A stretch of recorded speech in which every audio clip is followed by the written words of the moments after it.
Now, in the tradition here, the first thing he asks him about the end of time, he says, tell me about the sa'a, the hour. And he says, the one being questioned doesn't know any more than the one questioning. In other words, I don't know. And he says, well, then tell me about its signs.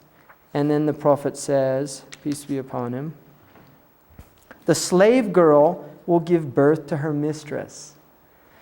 Now, that's an interesting statement. The slave girl will give birth to her mistress. And the scholars traditionally dealt with that in a lot of different ways. One of them is they said at the end of time, slaves who in the Islamic, like for instance, the Mamalik became rulers. And many of the scholars said this is it. The Mamalik were slaves in Egypt, and they actually became rulers. They said, here they are. They've become the masters. Another interpretation was that children would treat their parents like, this is a traditional interpretation, that children would treat their parents like servants. They would order them around. They would tell them what to do.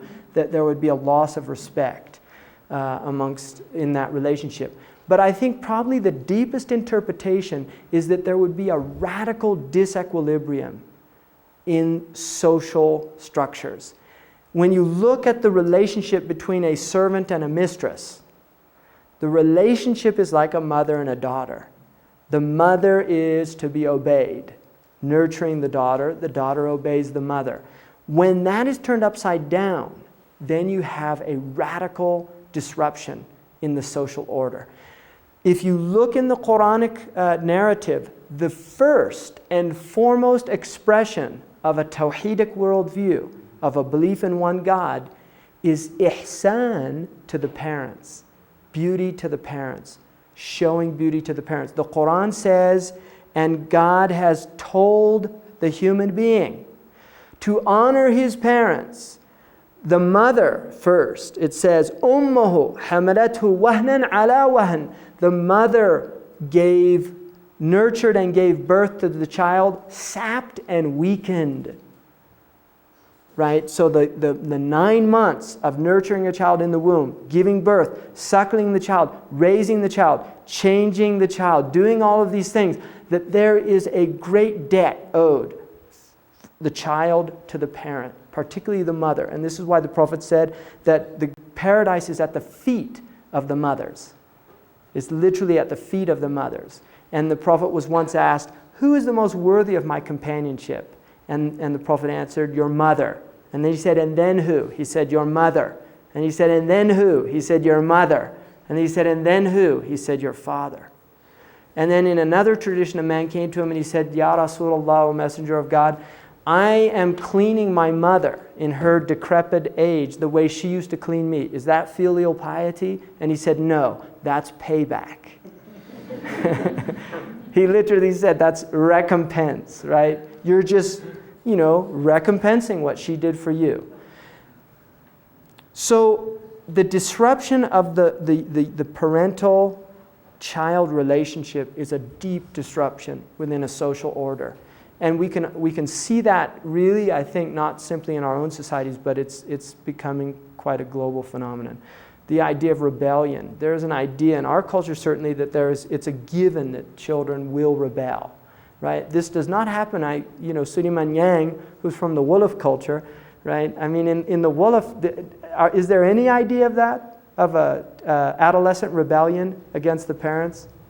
I'm just curious. There might be. Do you have any idea in your culture of like adolescent rebellion against the parents? Well, I mean, the way they are socialized, they have the age grade set. So it's beginning to happen because of westernization, but it was not there. It was not there. Yeah, that would be consistent with my experience in Mauritania, that they really had no concept of children rebelling against the parents. Whereas it is becoming a norm, and with westernization it's increasing because of the idea of rebel without a cause.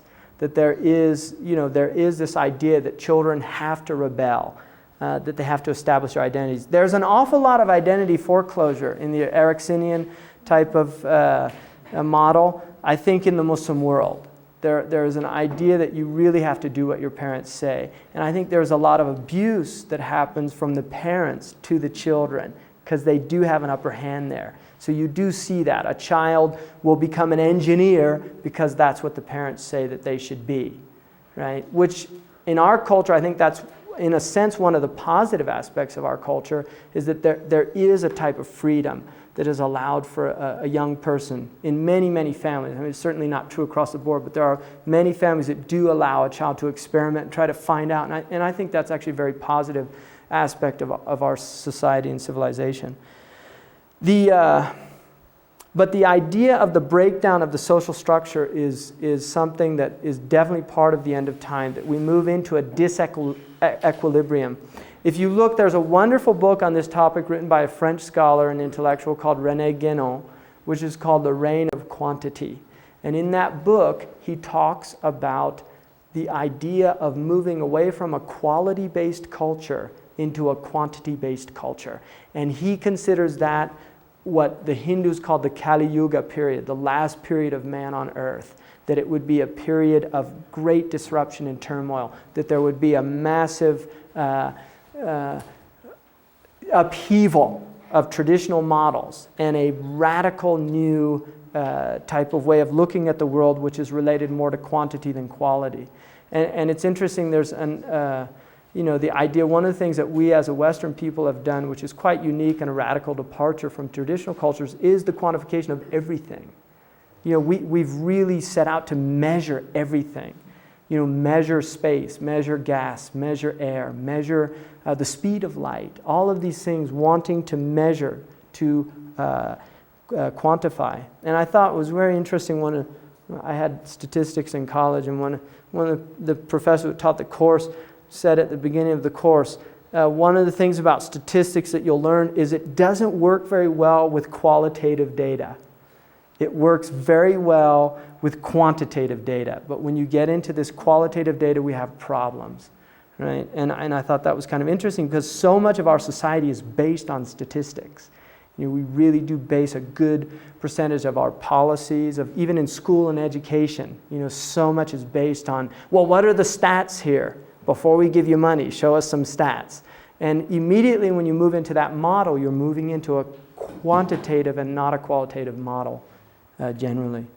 So the